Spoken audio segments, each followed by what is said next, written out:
আসসালামু আলাইকুম। ওয়ালাইকুম আসসালাম। কিছু খাবেন? হ্যাঁ, আপনার দোকানে কি খাবার আছে? আমার এখানে ডিম খিচুড়ি আছে। ঠিক আছে, দিতে বলুন। আচ্ছা আচ্ছা।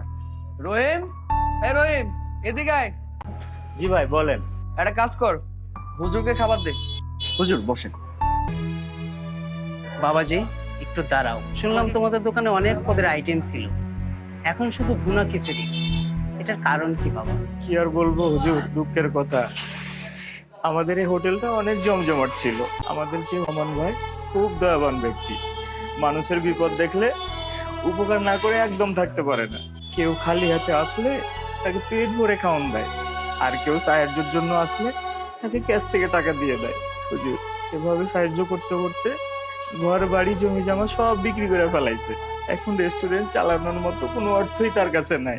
ভাই বলছে আর হোটেল চালাবে না। ঠিক আছে বাবা, তুমি কোনো চিন্তা করো না, আল্লাহ তাআলা এটার একটা ব্যবস্থা করবে। বাবা, আমায় একটু সাহায্য করবেন? আমার বাড়িতে দুইটা পোলাপান আছে, সকাল থেকে না খেয়ে আছে। আমায় একটু সাহায্য করেন না? আচ্ছা আচ্ছা আচ্ছা খালা, আপনি কোনো চিন্তা করবেন না, আমি আপনার খাবার ব্যবস্থা করতেছি। রহিম, রহিম, খালার জন্য 2 প্যাকেট ডিম খিচুড়ি পার্সেল কর। ঠিক আছে ভাই, দিতাছি। খালা, এই টাকাটা রাখুন, আমি আপনাকে খুশি করে দিয়েছি। আপনি আমার জন্য দোয়া করবেন। অনেক খুশি হলাম ভাই। আল্লাহ তোমার অনেক আনন্দ দিব।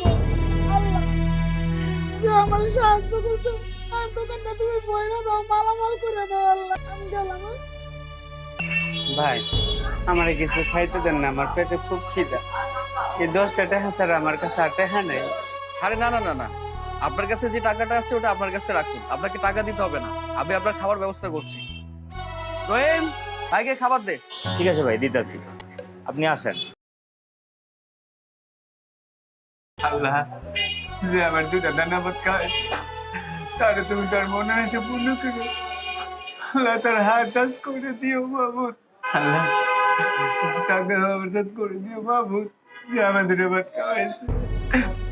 আমার পেট বইরে দিয়েছে। আল্লাহ, তার সুখী শান্তিতে রেখো।